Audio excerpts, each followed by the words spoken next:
HMPV व्हायरसने संपूर्ण जगामध्ये धुमाकूळ घातलेला आहे। छत्रपती संभाजीनगर शहरात अजून एकही HMPVचा रुग्ण आढळलेला नाही।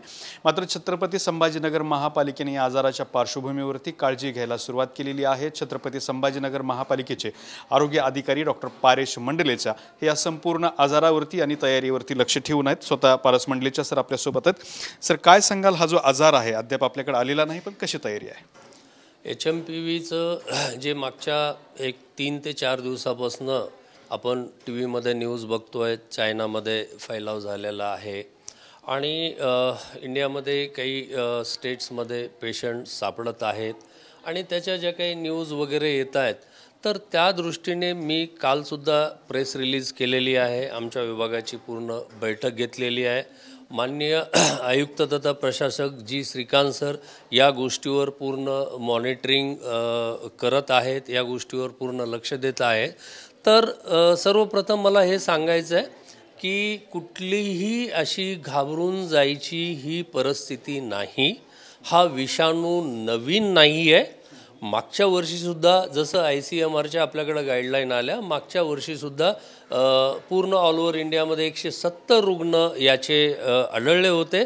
ते सर्व रुग्ण बरे झालेले आहेत आणि छत्रपती संभाजीनगर महानगरपालिकेतर्फे आपण जे आहेत मागच्या 3 ते 4 दिवसापासून पूर्ण अलर्ट मोडवर संपूर्ण आमची आरोग्य यंत्रणा हे जे आहे अलर्ट मोडवर आहे।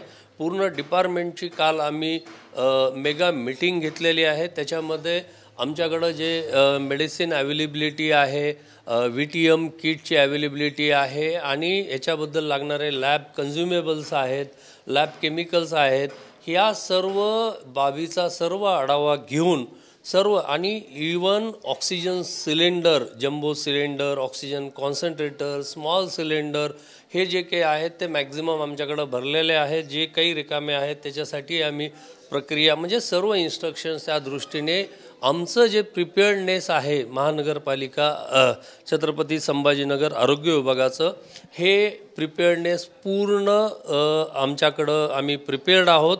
वॉर रूमसुद्धा कालपासून आम्ही ॲक्टिव्ह केलेली आहेत। त्याचेसुद्धा टोल फ्री नंबर आम्ही प्रेस रिलीज केलेले आहेत। ॲम्ब्युलन्सचे टोल फ्री नंबर आम्ही प्रेस रिलीज केलेले आहे। तरीही ही सर्व एक काळजी किंवा ही पूर्ण तयारी आहे। तरी माझं नागरिकांना आव्हान असं आहे की यामध्ये घाबरून जायचं किंवा पॅनिक व्हायचं हा विषय कुठलाही नाही। तर याच्यामध्ये त्यांनी पॅनिक व्हायचं नाही आहे, मात्र काळजी सर्वांनी घ्यायची आहे। ज्यांना कुणाला सर्दी खोकला वगैरे आहे त्यांनी मास्क वापरलेलं बेटर राहील। त्यांनी गर्दीच्या ठिकाणी जाऊ नये।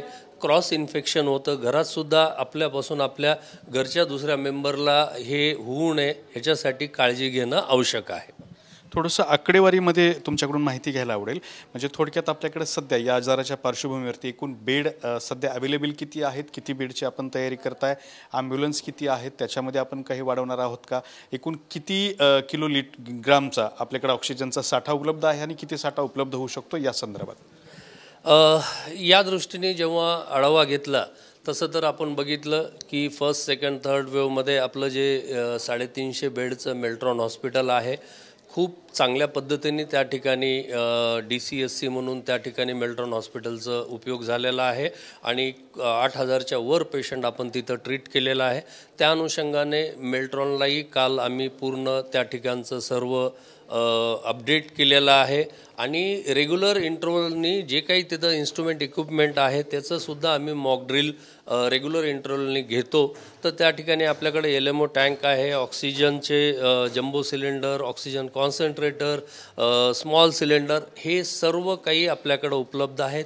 तसंच आपले जे बाकीचे महानगर हॉस्पिटल्स आहेत, एनाट आहे, एनाकरा आहे, सिल्क मिल आहे, कैसर कॉलनी आहे, या ठिकाणी सुद्धा आपण सेंट्रल लाईन करून घेतलेली आहे। त्या ठिकाणी सुद्धा मॅनिफोल्ड आहेत, त्या ठिकाणी ऑक्सिजनचा साठा उपलब्ध आहे, मेडिसिनचा साठा उपलब्ध आहे आणि ज्या काही गोष्टी अजून करायच्या आहेत किंवा हे करायचं आहे त्याच्यासाठी काल त्या दृष्टीने पूर्ण इन्स्ट्रक्शन्स दिलेले आहेत। मनुष्यबळ काही कमतरता पडू शकते का? सध्या मनुष्यबळ किती अवेलेबल आहे त्याबद्दल काय?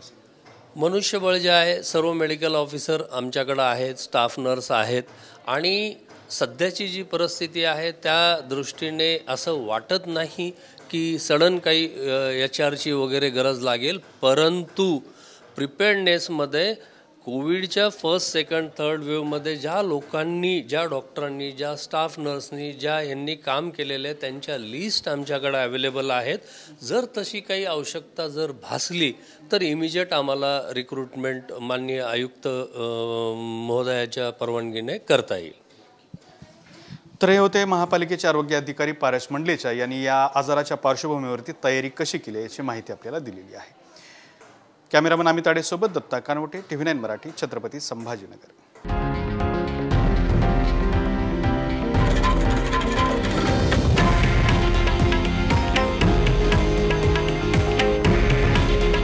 हे आहे देशातील नंबर 1 न्यूज नेटवर्क आणि आपण पाहत आहात TV9 मराठी.